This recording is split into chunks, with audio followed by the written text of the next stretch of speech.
Krishna Radhe Radhe friends, आप सभी को गंगा दशहरे की बहुत बहुत बधाई। फ्रेंड्स, आज की वीडियो में हम जानेंगे कि घर पर ही हम गंगा दशहरे की पूजा कैसे कर सकते हैं। तो देखिए, गंगा दशहरे के दिन गंगा मैया प्रकट हुई थी, पृथ्वी पर अवतरित हुई थी। इसलिए गंगा दशहरे के दिन गंगा जी का पूजन करना बहुत ही शुभ माना जाता है। माना जाता है कि गंगा की पूजा करने से सभी प्रकार के पापों से हमें मुक्ति मिलती है। तो इसलिए गंगा दशहरा के दिन हो सके तो आप गंगा के किनारे जाकर पूजन करें। लेकिन अगर किसी कारण से आप गंगा किनारे नहीं जा पाते हैं तो आप घर पर ही बहुत ही आसान तरीके से गंगा जी का पूजन और गंगा दीपदान कर सकते हैं। तो देखिए, गंगा दशहरे के दिन जब आप स्नान करें तो जिस पानी में आप स्नान कर रहे हैं उसमें आप गंगा जल जरूर से डाल लीजिएगा। तो गंगा जल युक्त जल से हमें स्नान करना होता है। इस तरीके से हमारे घर पर ही गंगा स्नान हो जाएगा। इसके बाद हम एक कृत्रिम गंगा अवतरित करेंगे। जैसे देखिए, गंगा किनारे तो हम नहीं जा पा रहे हैं तो घर पर ही हम गंगा मैया का छोटा सा स्वरूप प्रकट कर लेंगे। तो उसके लिए आप कोई भी बर्तन ले लीजिएगा।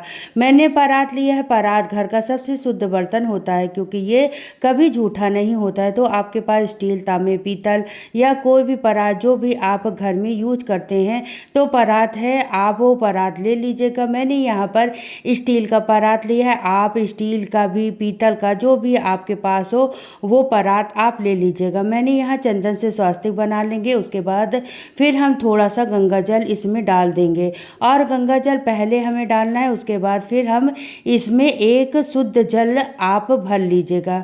तो इस तरीके से हम एक पात्र में कृत्रिम रूप से गंगा जी को हम प्रकट कर लेंगे। तो यहाँ पर देखिए, मैंने छोटी सी गंगा मैया अवतरित हो गई हैं, गंगा मैया बन गई हैं। अब देखिए, सबसे पहले तो गंगा मैया को प्रणाम कर लीजिएगा। जिस भी पात्र में आप गंगा जल स्टोर करके रखे हैं, गंगा जली जलधारी होती है, उसे हमें इस गंगा जल में मतलब प्रणाम करके इस पात्र में ही हम रख देंगे। उसके बाद देसी घी का दीपक जलाएंगे, हाथ जोड़कर संकल्प लेंगे, हे गंगा मैया, आज मैं घर पर ही आपका पूजन कर रही हूँ, तो आप मेरी पूजा को स्वीकार करें और कोई कमी रह गए हैं मुझे क्षमा करिएगा। इस तरीके से संकल्प करने के बाद में फिर हम पूजा शुरू करेंगे। तो सबसे पहले जिस पात्र में भी आपने गंगा मैया को अवतरित किया है, यानी इसको गंगा का किनारा हम मानेंगे और यहाँ पर हम चंदन और रोली से तिलक करेंगे। गंगा दशहरे के दिन है तो गंगा दशहरे के 10 अंक का बहुत ज़्यादा महत्व होता है। तो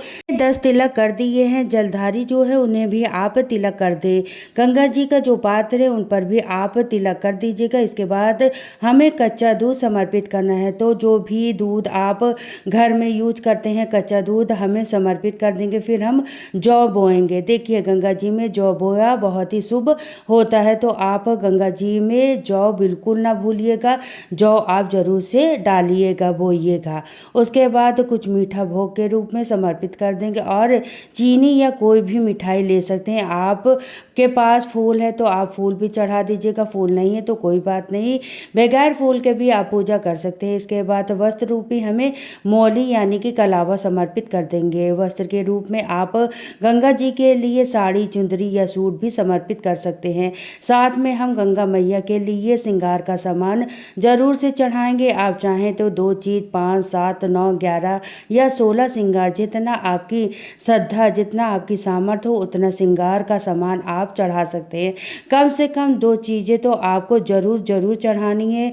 तो श्रृंगार का सामान हम चढ़ा देंगे। इसके बाद में कुछ दक्षिणा चढ़ाएंगे। दक्षिणा पूजा में रही कमियों को पूरा करती है, दक्षिणा जरूर चढ़ाइएगा। फिर हम कोई भी फूल चढ़ा देंगे भोग के लिए। जैसे मैंने आपको बताया ना, चाहे आप कोई भी मीठा चढ़ा सकते हैं या चीनी, अगर घर पर कुछ नहीं है तो चीनी है, आप चीनी भी चढ़ा सकते हैं। इसके बाद हम दीपदान करना होता है। तो देखिए, गंगा जी ना पत्तों के दीपदान जलाए जाते हैं। आप चाहें तो गंगा के किनारे आप मिट्टी के दीप भी जला सकते हैं, या गंगा जी में अगर आप प्रभावित करना चाहते हैं तो पत्तों के भी दीप बना लीजिएगा। तो मैंने यहाँ पर सिर्फ मिट्टी के ही दीप लिए हैं। आप चाहें तो पत्तों का भी दीप, छोटे छोटे पत्ते आप ले लीजिएगा पीपल के, आप उससे भी आप दोनों तरह बना लीजिएगा। आप उसे भी दीप जला सकते हैं। तो पत्ते के रूप में आप जला कर रख सकते हैं, दीपदान कर सकते हैं। तो देखिए, ये छोटे छोटे से दीप मैंने बना लिए। मैंने 5 दीपक मिट्टी के बना लिए हैं। आपको जितने भी दीपदान करने हैं उतने दीपक आप बना सकते हैं।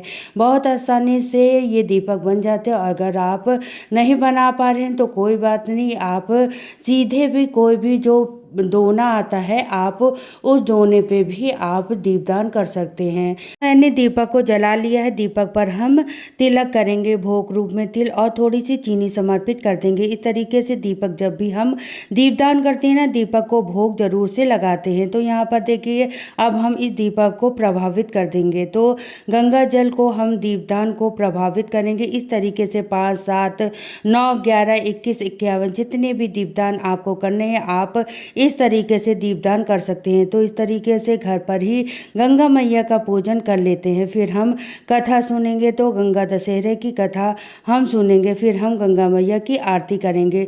जो दीपक आपने जलाया है उससे भी आप आरती कर सकते हैं। और इसके बाद में जो भी हमने सामग्री रखी है, जो सूट साड़ी वगैरह आपने रखी है, उसे हमें मिनस देंगे। तो इस तरीके से हमारी पूजा पूर्ण हो जाएगी।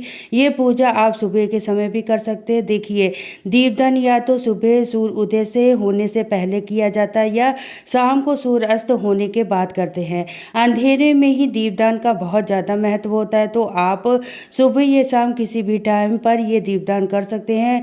गंगा दशहरा की ये सरल पूजा विधि आपको कैसी लगी कमेंट करके ज़रूर बताइएगा। फिर मिलती हूँ नेक्स्ट वीडियो में।